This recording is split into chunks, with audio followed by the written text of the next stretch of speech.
Hello, my name's Sonia Ali and I'm one of the SEND and Inclusion Advisory teachers at SEND Success, which is the Waltham Forest SEND Outreach Service. This is going to be the first in a series of webinars about dyslexia. The objective of this first webinar is to establish clarity about what dyslexia is and to dispel any common misconceptions. So, what is dyslexia? Dyslexia is a neurodevelopmental condition that affects people across all ability ranges. It's classed as a specific learning difference because it affects specific cognitive processes that impact on reading and writing. It's believed to be one of the most common learning differences, and approximately 10% of the population are dyslexic. And dyslexia can run in families, so it's very useful to get a clear idea of family history if a child shows signs of dyslexia. As well as challenges, dyslexia is associated with certain skills that result from the differences in brain structure. These include, amongst others, the ability to use visual thinking, which can be a very useful skill in areas of design or architecture, and big picture thinking, which is the ability to look at a concept or issue and to see the overview of that, which can be very useful for decision making, for example. But again, it's important not to generalise and to get to know the child individually.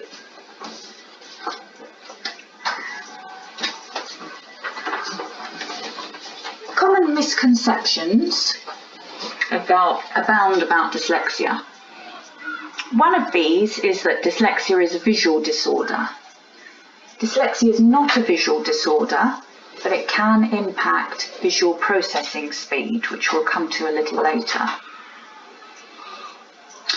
Visual stress, which is sometimes called Erling syndrome, is a separate condition, and that affects people who are not dyslexic as well as those who are. So that is not associated or seen as a feature of dyslexia.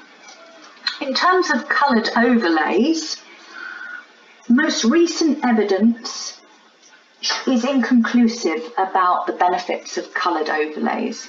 So if a child is using coloured overlays and they believe that it helps them, continue using them.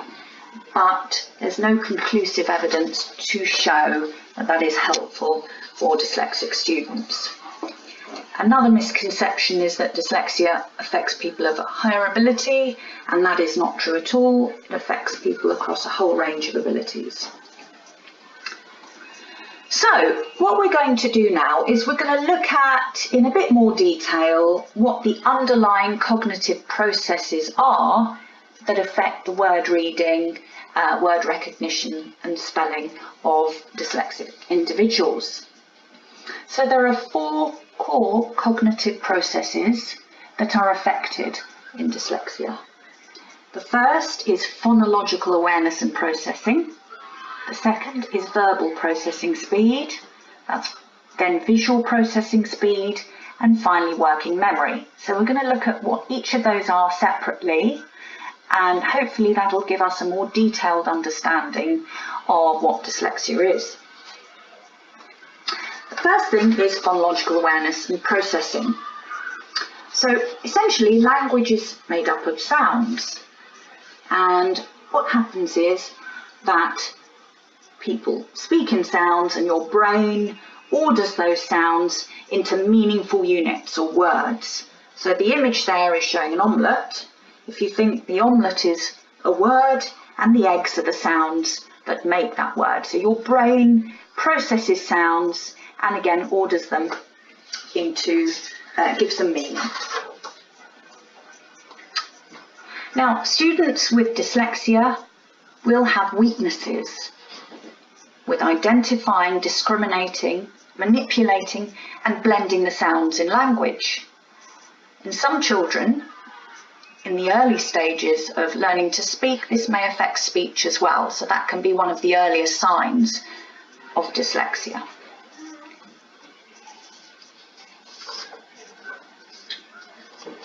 A child who has weaknesses with phonological awareness and processing may present with the following signs. When they're learning phonics, the teacher or any staff member may notice that they have difficulty retaining sound and letter correspondence. They may have weak auditory discrimination of onset and rhyme, so the beginning and ending of words. And they may find it hard to discriminate certain speech sounds, such as B, T, K, D.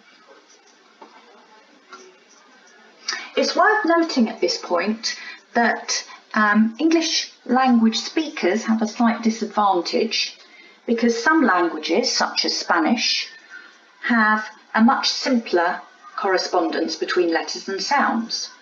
So these languages are easier to learn at a phonemic level. For example, Spanish has 27 letters of the alphabet and 24 sounds. English, on the other hand, has 26 letters of the alphabet, but there are 44 phonemes or sounds, and each sound or many sounds have different graphemes or symbols that represent those sounds. So there's definitely more challenge there in terms of learning the language. Another cognitive process that is affected is visual and auditory processing speed. So processing speed describes the rate at which your brain sees or hears information and processes that information to make it meaningful. Dyslexic students often benefit from additional time to read text or to write because of a reduced processing speed. Slower processing speed. The other cognitive process that is affected is working memory. So working memory refers to a person's capacity to hold information in the short-term memory and use this information to carry out a task. For example, if you stop someone on the street and ask them for directions, they may say something like, walk straight on, take the second turning, third exit on the roundabout. So what you would need to do there is use your working memory to retain that information and follow those instructions or directions. Working memory is used a lot in learning. It's used for mental arithmetic, reading comprehension, word reading. And that is why children who have a reduced working memory capacity may seem tired or lose focus easily because there's a lot of information that they need to retain. It's very important to break instructions down into smaller units. If you look at this instruction here, open your books, write the date, underline it, write the title, underline it, and then begin reading the first question on the starter activity. There's a lot of information that would need to be retained and followed through there.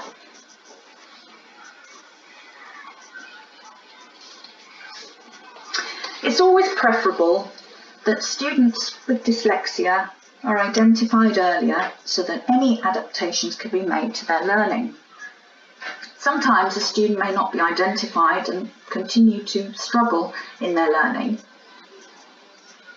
If you notice behaviours such as disengagement, anxiety, low-level disruption, it's usually a good idea to investigate if there's any underlying or unidentified SEN.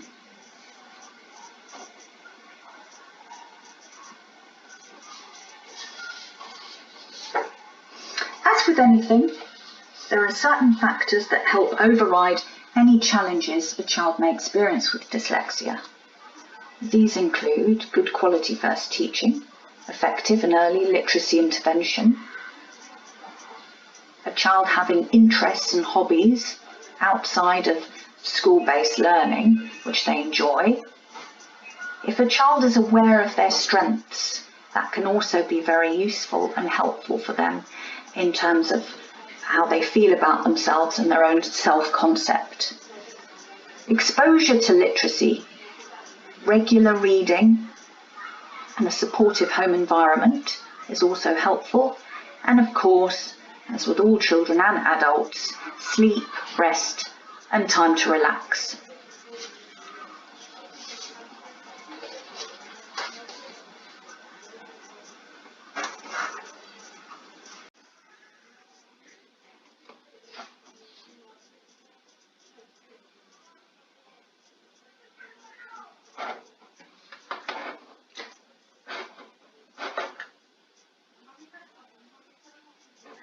Sometimes a child may exhibit signs that are not markers of dyslexia but can commonly co-occur. These include reduced attention and concentration.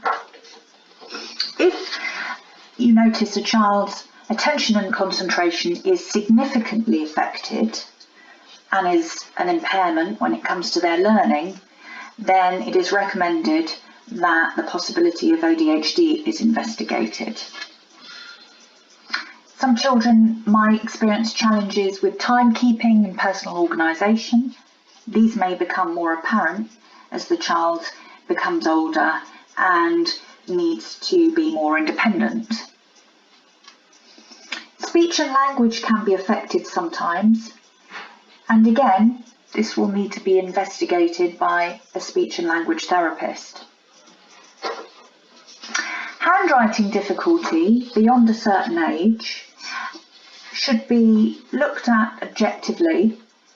If a person's handwriting is too difficult for them to read or for anybody else, then it might be prudent for that child to use assistive technology where possible.